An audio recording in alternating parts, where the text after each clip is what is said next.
OK, le but de cette tâche maintenant, c'est d'afficher à l'écran deux informations ici dans le header.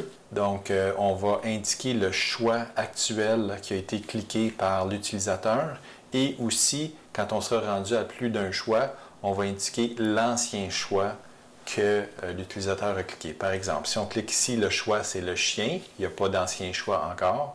Si je clique à côté ici, c'est le chat. Donc, le choix courant, c'est chat et le choix précédent, c'est chien.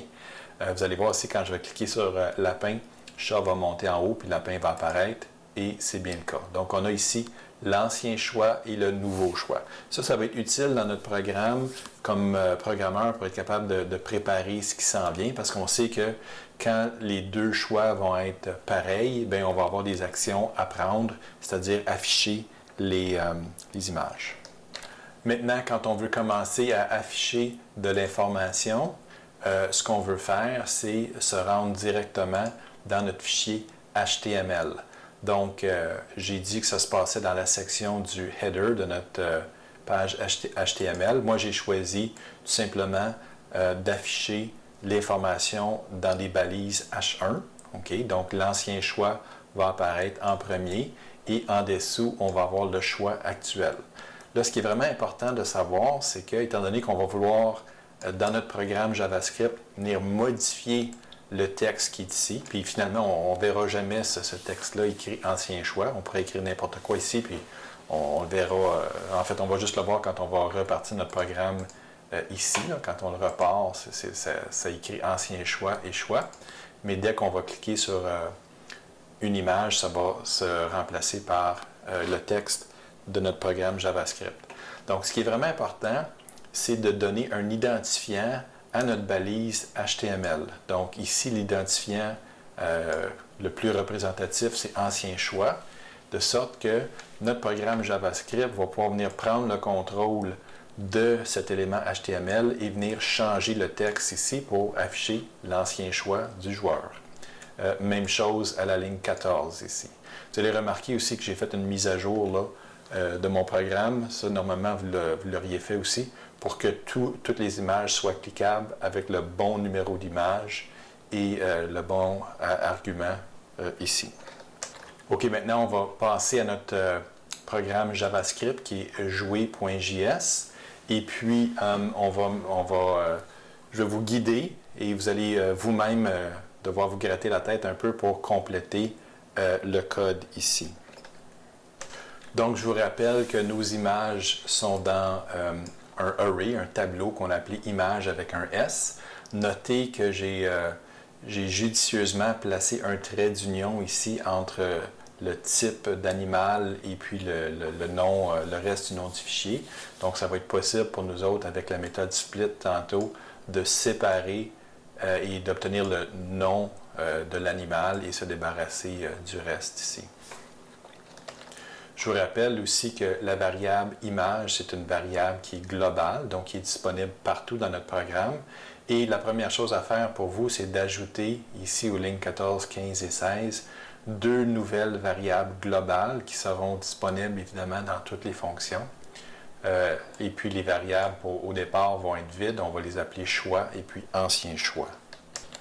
Maintenant, dans la fonction montrer, j'ai ajouté des lignes ici de 19 à 35. L'ancien programme, en fait, ce que vous aviez déjà comme code à partir de la ligne 37, je ne l'y ai pas touché. Donc, ce qu'il y a de nouveau, c'est ce que vous allez devoir compléter. Donc, le but, c'est d'afficher à l'écran l'ancien choix et le choix actuel de notre joueur.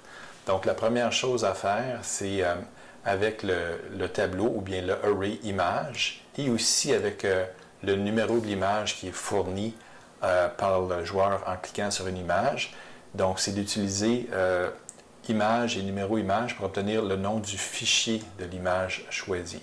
Donc, dans le fond, si on a cliqué, par exemple, si c'est le numéro 4 qui a été cliqué, on veut aller chercher le contenu du tiroir numéro 4. Ça, vous savez comment faire ça.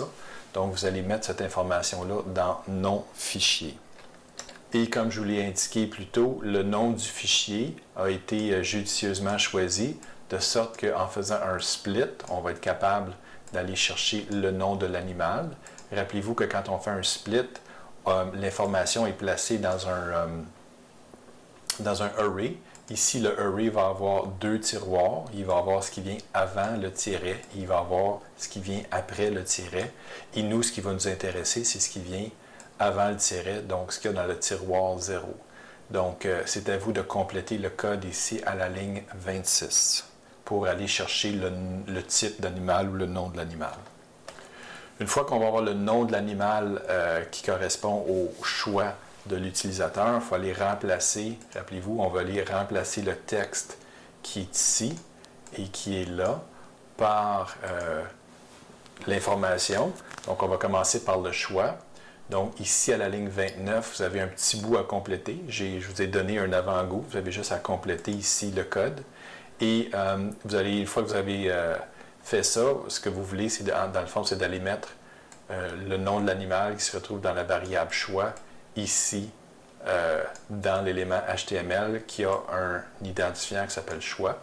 Après ça, je vous conseille de copier cette ligne-là ici à la ligne 31 pour faire la même chose pour ancien choix. De cette façon-là, choix et ancien choix vont s'afficher à l'écran. Puis la dernière chose que j'ai fait pour vous, c'est important pour vous de faire ça, c'est de conserver le choix actuel en mémoire dans la variable qu'on a appelée ancien choix. Donc ici, maintenant qu'on connaît le choix, on sait que le futur ancien choix, c'est drôlement dit, mais c'est ça, on va aller mettre ça dans la variable ancien choix. OK, donc voilà les indices. Donc bon travail.